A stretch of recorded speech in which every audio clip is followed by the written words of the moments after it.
What's up, guys? Today I look like an Eskimo, but behind me is a 2006 Land Rover Range Rover supercharged. And today we will be replacing all rotors and all brake pads on this big full-size SUV. Today Dad will be helping me. So I've done a similar job on this car before already, and I found out with my jack, maybe if you have a taller jack it's easier to go from the side, but with this jack I just do it under, I don't know, the main control arm. I'm not even sure what it's called, because this SUV is extremely heavy and it has aftermarket wheels and tires, which I think are bigger than stock. I found out that it's easier to do it this way. Here are the rotors. As you can see, they are different. They came in individual boxes. These are gonna be the rears, I'm assuming, just from what I can see over there. I'm gonna go ahead and open the brake pads, take a look at those, and then we will go back to the SUV and get started. Here are the pads. So I bought this whole kit. It came from Canada, but as most things made in China, these are probably the rears and these are the fronts. See that? Made in China. But oh wow, that's not good. Well, that's a bummer. Good thing we're doing the rears, but I will have to send them a picture and show them that it's chipped.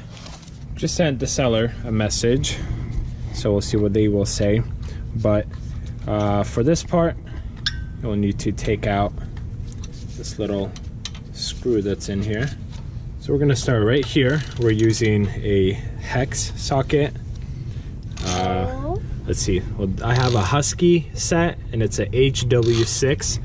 Not sure if this is strictly Husky numbering or it's a size 6 for any socket set that you have, but that's one of them that we're gonna take out. We're not touching this one. Yeah, we're gonna start working on the brake caliper and get this whole thing off.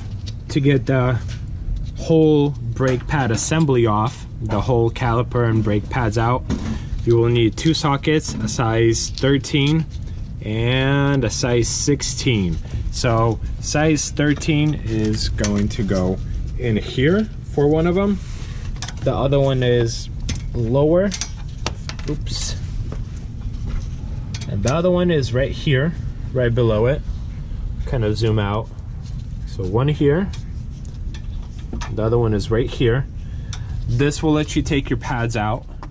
So if you're doing only the pads, that's as far as you need to go. If you're taking off the whole assembly, your other one is right here. There's your first location right here, directly behind the rotor.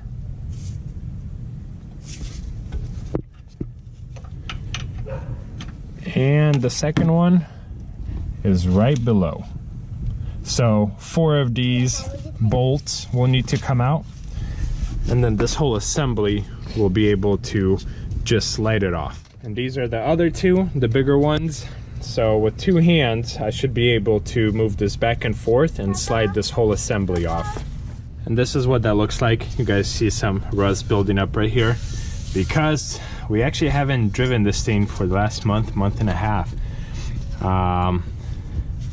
But these brake pads, it looks like, you know, they have a lot of life left in them, but they are pretty rough on the inside.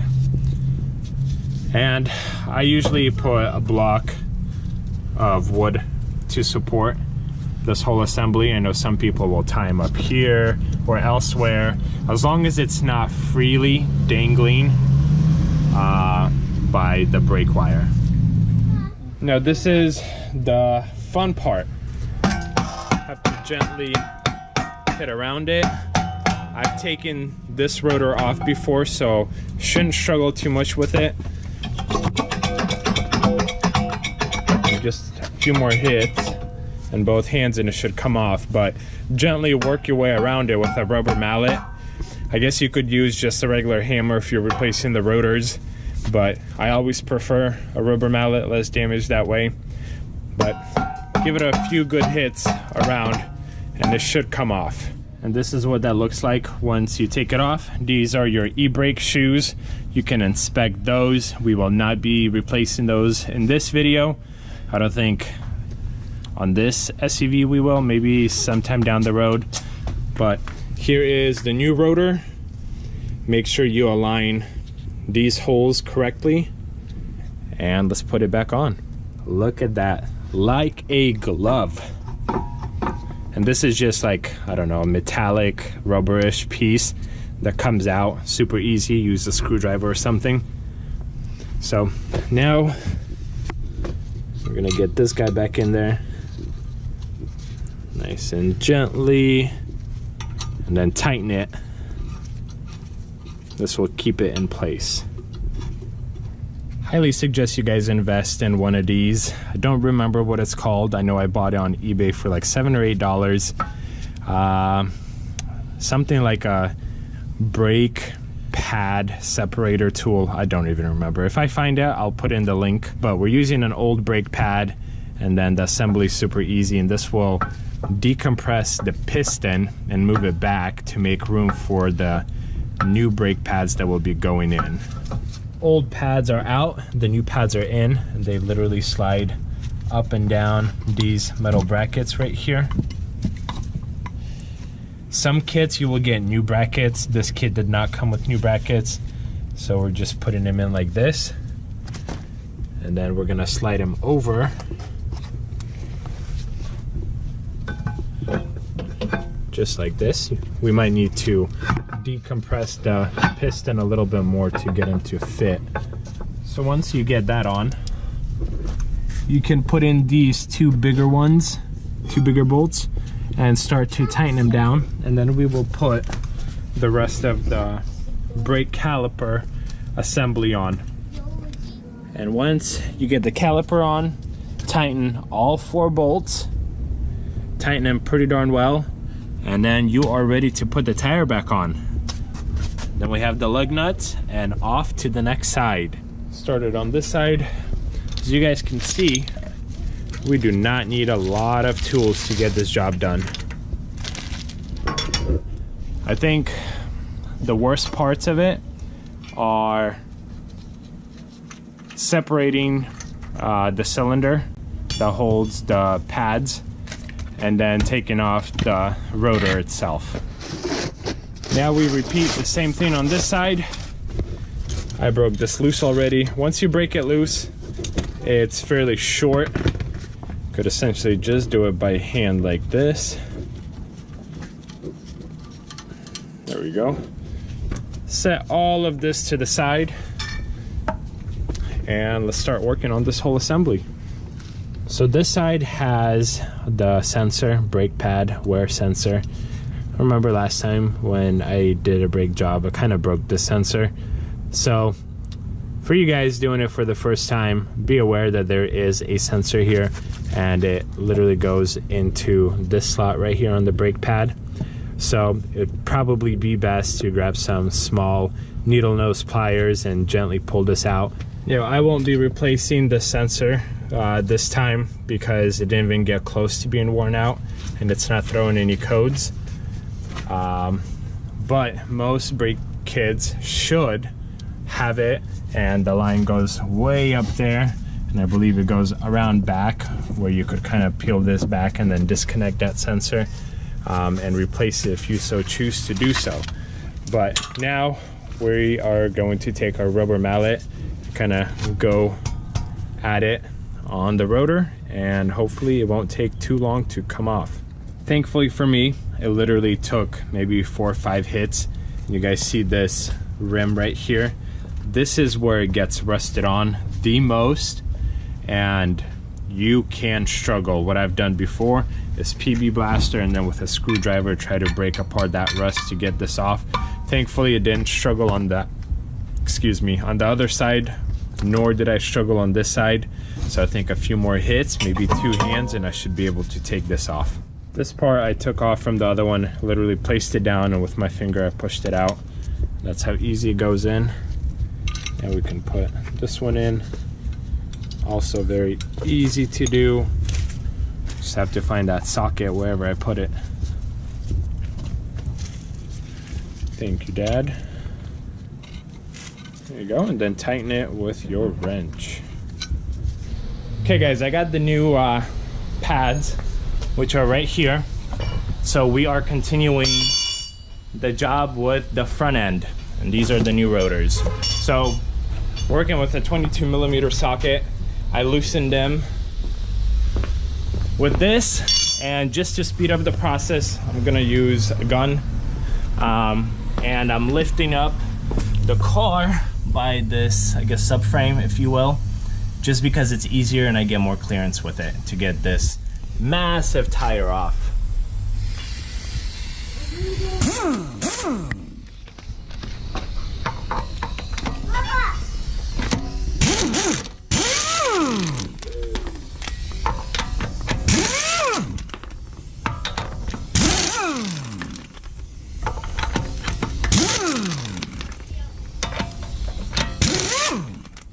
So the setup we have here is clearly different. Best way to do it that I've learned is grab something like with a pointy edge and then put it into here, and then the bottom one, and gently with a hammer tap it, essentially taking out these 2 metal rods that will release this metal piece that's kind of springy. You could kind of see when I push down on it. And this will allow us to take the pads out. And then from the back, again, there are 2 bolts that we'll have to take off to, or take out to get this whole assembly off. Gently got one out. It took a few taps. You could, with both hands, push down on this. You see how freely it moves, and then with your other hand, pull it out. Once you do that, a lot of tension will be released. So you could just take it out, put it to the side, and this one we'll still have to take out. After that, we're gonna remove the sensor right here on the brake pads. Again, just take something small and gently pry it off. This one's kind of broken. It still works, but the tabs aren't in the best shape. With the sensor removed, you could start working on getting the brake pads out. This is my method. When you have taken out the brake pads and the sensor, you can start back here. I am using a 16mm socket, and like the rear ones, there's one at the bottom and one at the top. Once those 2 bolts are out, the caliper will slide off very easily, and now we have the rotor. Now we can't forget about this guy, and that's a HW6, and it's very easy. And look at that, I didn't even have to use a hammer to get this off. Literally as soon as it freed up, this came off on its own. See all that rust right there? Yeah, that's pretty bad stuff. Slide the old rotor off and put this new one on. Make sure this lines up. I got new gloves just so that I don't get anything on the new rotor. No dust, no rocks, no slime or grease or any of that sort. Fairly straightforward. Kind of work your way backwards now. Put this in, and you want this little guy to be pretty snug because it will stop the rotor from moving. I know you have brake pads, but if this isn't tight, it's actually a good idea. You know, drive the car for a little bit, maybe 50 miles or so, and then take everything off and tighten these bolts, just so that for sure there isn't any wiggle room or any play in the rotors.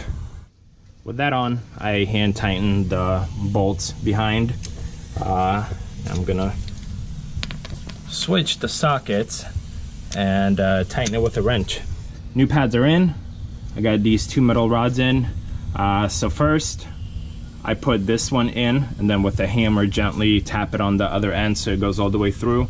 And then I put this bracket in like this, and then with both hands, push down right here with one hand, and then with the other one I fed the other rod through this one, and again finished off with the hammer, tapping it a little bit from this side. Now put the sensor back on, and the wheel is ready to go back on.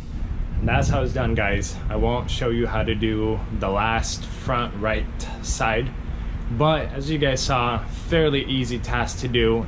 It's just time consuming, and it takes work because you are working on all four sides or four corners of the car, and this car is super heavy. So again, just be safe, spot yourself, put a jack. I have a 3-ton jack stand that I use for the car. But hopefully this was helpful. If you guys have any questions, leave them in the comment section below, and I will see you guys in another video.